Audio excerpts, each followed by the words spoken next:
নামাজ পড়ো, নামাজ পড়ো। জীবনে এমন একটা নামাজ দাঁড়ায় যাবে, জোহর পড়েছেন ইমামের পিছনে, আসর পড়েছেন ইমামের পিছনে, মাগরিব এশা পড়েছেন ইমামের পিছনে, জুমা কিংবা ঈদের নামাজটাও পড়েছেন ইমামের পিছনে। কিন্তু জীবনে এমন একটা নামাজ দাঁড়ায় যাবে, যেদিন আপনি শত চেষ্টা করে ওই ইমামের পিছনে আপনি দাঁড়াতে পারবেন না, ইমামের সামনে আপনাকে শোয়াই দেওয়া হবে। আপনাকে যখন কবরে নামায় দেওয়া হবে, ডানে তাকাবেন মাটি, বামে তাকায় দেখবেন শুধু মাটি। বড্ড একা হয়ে যাবেন আপনি, বড় একা হয়ে যাবেন। হাত্তা ইয়াসমা আসসিমাআন আলাইহি,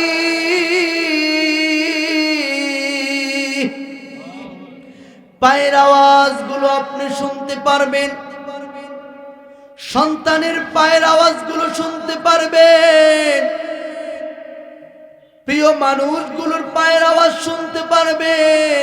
কিন্তু আপনি কাউকে আটকাতে পারবেন না, তারা তাদের মতো চলে যাবে। শত চেষ্টা করে আটকাইতে পারবেন না। 40 কদম যাওয়ার সঙ্গে সঙ্গে মুনকার নাকির এসে উপস্থিত হয়ে যাবে, আপনাকে কিছু অতি সিম্পল কিছু প্রশ্ন করবে। যদি আপনি উত্তরগুলো না দিতে পারেন, আপনি কোন দল করেছেন দেখা হবে না, কোন নেতার পিছনে ঘুরেছেন তাও দেখা হবে না। অন্ধ ফেরেশতা নিযুক্ত করে দেওয়া হবে।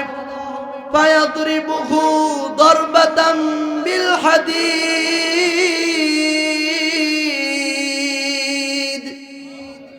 লোহার হাতুড়ি দিয়ে এত জোরে জোরে আঘাত করা হবে, মাথা চূর্ণ বিচূর্ণ হয়ে যাবে। 70 গজ মাটির নিচে আপনি চলে যাবেন। এত জোরে জোরে চিৎকার করবে, গরু বাঁধা থাকলে রশি ছিঁড়ে পালিয়ে যায়, ছাগল বাঁধা থাকলে রশি ছিঁড়ে পালিয়ে যায়। শুধুমাত্র 2টা প্রাণী শুনতে পারে না, ইল্লা সাকলাইন, শুধু মানুষ আর জিন আওয়াজগুলো শুনতে পারে না। আল্লাহর নবী বিশ্ব নবী বলেন, আল্লাহ তাদাফানু, ও সাহাবীরা, কবরের ভিতরে কি চলে? একটা দিন যদি তোমরা দেখতে পারতে, একটা বার যদি তোমরা দেখতে পারতে, তোমরা দাফন কেমনে করতে হয় সেইটাও ভুলে যাইতে, দাফন করাটাও তোমরা ভুলে যেতে। এই জন্য কবি চমৎকার করে বলেছেন, আল মাউতু কাসুন কুল্লু নাসিন শারিবুন, আল কবরু বাইতুন কুল্লু নাসিন দাখিলুন। মৃত্যু এমন একটা পাত্রের নাম, যেই পাত্র থেকে সবাইকে পান করতে হয়। কবর এমন একটা ঘরের নাম, যেই ঘরে সবাইকে প্রবেশ করতে হয়। আল্লাহর নবী বিশ্ব নবী ডাক দিয়ে বলেন,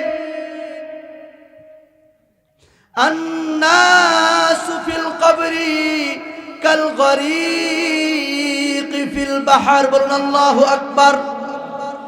কবর এমন হয়ে যাবে, কবরের মধ্যে মানুষ এতটাই অসহায় হয়ে পড়বে, মহাসমুদ্রের ভিতরে যদি কোনো একটা সাঁতার না জানা মানুষকে ফেলে দেওয়া হয়, ওই মানুষটা কেমন দিশেহারা হয়ে যাবে, কেমন অসহায় হয়ে পড়বে। এর চেয়েও বড় অসহায় কবরের মধ্যে হয়ে যাবে।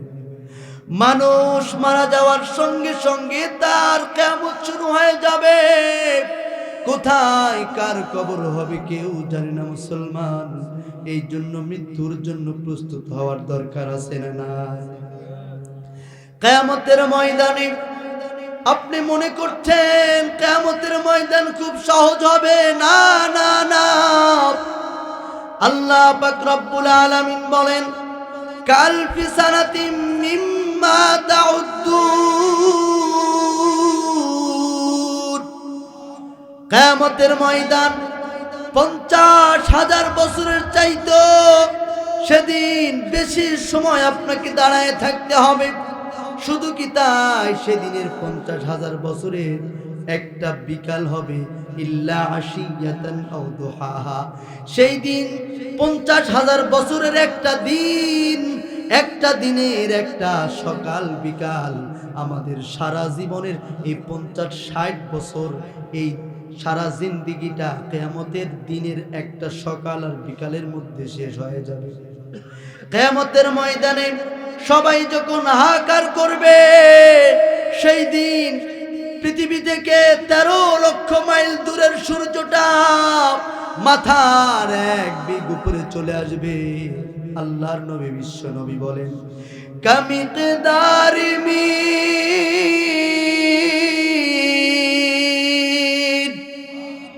মাথার মগজগুলো টকবক টকবক করতে থাকবে। সেই দিন এমন অবস্থা হয়ে যাবে, মাথার মগজগুলো নাকের ছিদ্র দিয়ে বেরিয়ে যাবে, কানের ছিদ্র দিয়ে বেরিয়ে যাবে। মুসলমান, পেটের নাড়ি ভুঁড়ি গলে গলে পিছনের রাস্তা দিয়ে বেরিয়ে যাবে। আপনি যার কাছে ছুটে ছুটে যাবেন, কেউ আপনার উপরে উপকারে আসবে না। সেই দিন মানুষের গুনাহগুলো ঘামের মতো হয়ে যাবে। কারো বাম হাতে আমলনামা আসবে, কারো ডান হাতে আসবে। যাদের বাম হাতে আমলনামা আসবে, তাদের গুনাহগুলো ঘামের পরিণত হয়ে যাবে।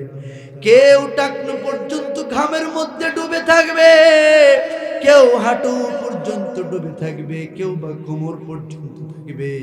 আল্লাহর নবী বিশ্ব নবী ইশারা করে বলেন, কেউ বা চোখ পর্যন্ত ডুবে থাকবে। গুনার ঘামের মধ্যে হাবুডুবু খাইতে থাকবে। সেই দিন যত আপনি চিৎকার করেন, চিল্লাচিল্লি করেন, কেউ শুনবে না। সেদিন স্বয়ং নবী রাসূলুল্লাহ পর্যন্ত ইয়া নাফসি করতে থাকবে। সেই দিন আমি আপনি সাধারণ উম্মতের কি অবস্থা হবে রে মুসলমান। আল্লাহর নবী বিশ্ব নবী কেবলমাত্র শুধুমাত্র তিনি মাকামে মাহমুদের মধ্যে সিজদায় পড়ে থাকবেন। আল্লাহকে ডাক দিয়ে বলবেন, আল্লাহুম্মা উম্মতি।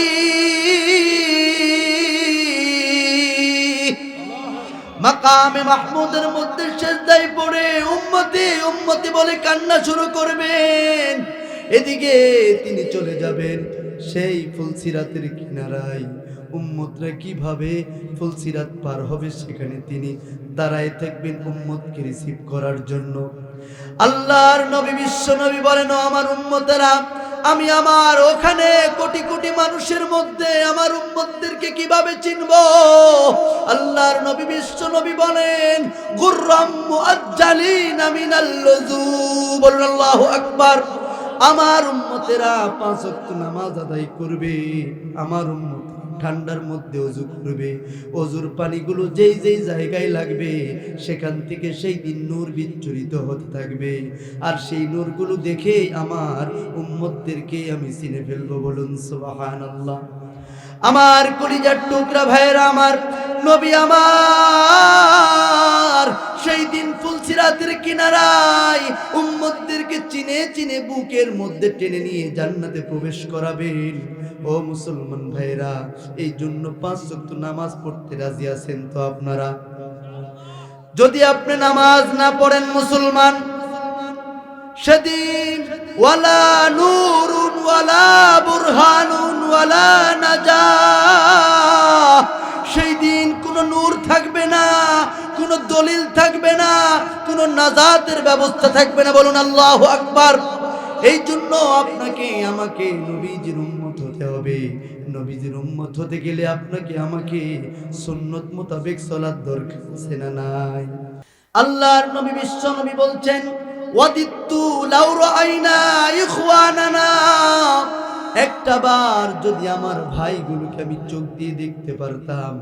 সাহাবায়ে কেরাম বলছেন, ইয়া রাসূলুল্লাহ, ইয়া হাবিবাল্লাহ, আলানা ইখওয়ানুক, আমরা কি আপনার ভাই না? সাহাবায়ে কেরাম যখন এ কথা বললেন, আল্লাহর নবী বলছেন, বাল আনতুম আসহাবি, তোমরা তো আমার সাহাবী, আমার তো ভাই তারা যারা মান আমানা বি ওয়া লাম ইয়ারনি, আমার ভাই তো তারা যারা জীবনে কখনো আমাকে দেখে নাই, জীবনে আমাকে তাদের চোখ দিয়ে দেখে নাই, অথচ আমি নবীর জন্য তারা জীবন দিতে পর্যন্ত প্রস্তুত। বলুন আল্লাহু আকবার।